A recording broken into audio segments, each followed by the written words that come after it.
ഞാൻ കലാമണ്ഡലം ഗിരിജ രാംദാസ്.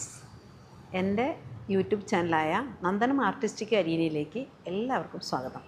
ഞാൻ ഇന്നിവിടെ പറയാൻ പോകുന്ന ആചാരം ഗർഭിണികളെ സന്മാർഗ കഥകൾ പറഞ്ഞ് കൊടുത്ത് ശീലിപ്പിക്കണോ എന്നുള്ളതിനെക്കുറിച്ചാണ്.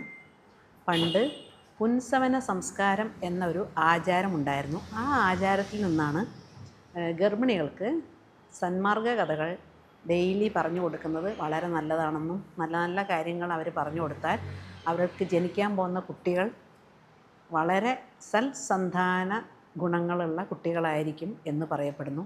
പണ്ട് കാലങ്ങളിൽ മുത്തശ്ശിമാർ ഗർഭിണികൾക്ക് സന്ധ്യ നേരത്ത് കുറേ കഥകൾ, പ്രാചീന പുരാണമായ കഥകൾ, നല്ല നല്ല കഥകളൊക്കെ പറഞ്ഞു കൊടുക്കുമായിരുന്നു അത്രേ. ഈ കഥകളെല്ലാം ഗർഭസ്ഥ ശിശു ശ്രവിക്കും എന്നുള്ളതിന് പല തെളിവുകളും ഭാരതീയ ഗ്രന്ഥങ്ങളിൽ പ്രതിപാദിച്ചിട്ടുണ്ട്. പണ്ടത്തെ പല പല മഹാന്മാരും മുനിവര്യന്മാരും ഇങ്ങനെ ശ്രവിച്ചതുകൊണ്ട് വളരെ നല്ല ആളുകളായിട്ട് ഭൂമിയിൽ പിറന്നു എന്ന് പറയപ്പെടുന്നു. അതിനെക്കുറിച്ച് ഞാൻ അങ്ങോട്ട് പോകുന്നില്ല.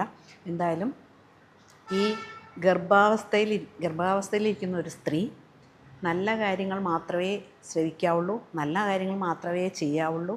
നല്ല കാര്യങ്ങൾ ചെയ്താൽ ജനിക്കുന്ന കുട്ടി അത്രയും സ്വഭാവമുള്ള കുട്ടികളായി ജനിക്കും എന്നാണ് പറയപ്പെടുന്നത്.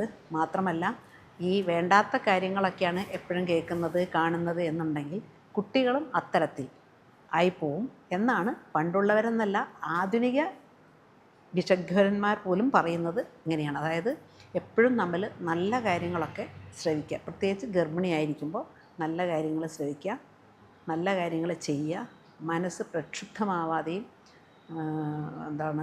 വളരെ ഉത്കണ്ഠാകുലരാവാതെയും ഇരുന്നാൽ നല്ല രീതിയിൽ, അതായത് സുഖപ്രസവം നടക്കും എന്നൊക്കെയാണ് പറയുന്നത്. അതിനാലാണ് നമ്മൾ ഗർഭിണിയായിരിക്കുമ്പോൾ സന്മാർഗ കഥകൾ ഗർഭിണികൾക്ക് പറഞ്ഞ് കേൾപ്പിക്കണം, അല്ലെങ്കിൽ ഗർഭിണികൾ അത് വായിച്ചറിയണം എന്നൊക്കെ പറയുന്നത്. എൻ്റെ ഈ അറിവ് നിങ്ങൾക്കൊക്കെ ഇഷ്ടമായിട്ടുണ്ടെങ്കിൽ എനിക്ക് സന്തോഷം. നന്ദി, നമസ്കാരം.